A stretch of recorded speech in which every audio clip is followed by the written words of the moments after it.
I'm bound, where I'm bound. Don't you want to go to that land? Don't you want to go to that land? Don't you want to go to that land? Where I'm bound, where I'm bound. Don't you want to go to that land? Don't you want to go to that land? Don't you want to go to that land? Where I'm bound, where I'm bound. There is joy in that land. There is joy in that land. There is joy in that land. Where I'm bound, where I'm bound. There is joy in that land. There is joy in that land.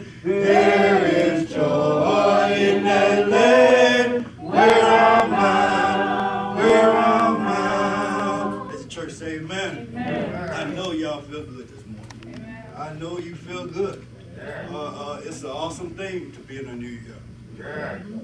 We are standing at a dawn of a precious time in this country. We've seen things in this country that we've never seen before.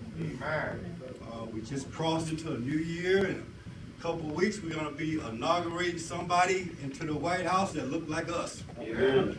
It's a precious time. It's a precious time to be alive. God is showing us some things He's never shown us before.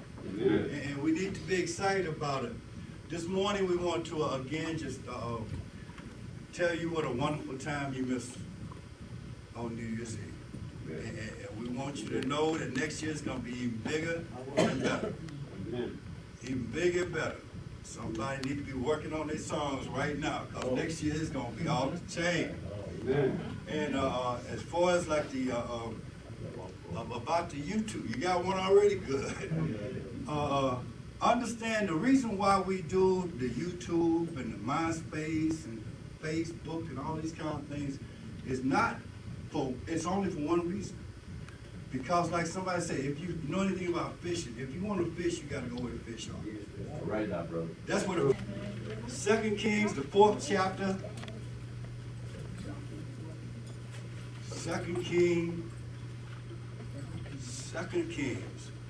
4th chapter, beginning at verse number 1.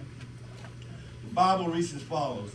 It says, "Now there cried a certain woman of the wives of the sons of the prophets unto Elisha, saying, Thy servant, my husband, is dead. And thou knowest that thy servant did fear the Lord. And the creditor is come to take unto all those vessels, thou shalt set aside that which is full. So she went from him and shut the door upon her and upon her sons, who brought the vessels to her, and she poured out. And it came to pass, when the vessels were full, that she said unto her son, Bring me yet a vessel. And he said unto her, There is not a vessel more. And the oil stayed. Then she came and told the man of God. And he said, Go, sell the oil, and pay thy debt, and live thou and thy children of the rest. In other words, of the rest. Just for nothing. Understand that God has always made something from nothing. Amen. A long time ago, God stretched out a hand into emptiness. He said, Let there be light. Amen. There was light. God placed the earth in order. I don't care what your science teacher tells you. I don't care what your physics teacher tell you. God created the world. God created, it was not a big bang. It didn't just happen by itself. God created the heavens and the earth. You are under him. Elisha prayed for the double. He prayed for a double portion of the power that Elijah had. Elisha was a bad boy.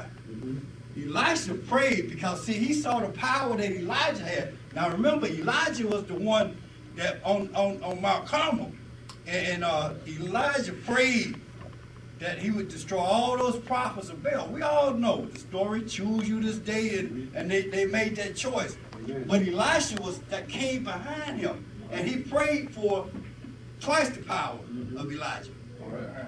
And from all indications, he got it. Amen. Elijah was the one that went up in the whirlwind, but Elisha came behind him. This particular story is so interesting because this lady was a faithful woman. Her husband had passed away. She found herself in debt. Y'all don't know what I'm talking about. She was in debt. I mean, she was in big trouble.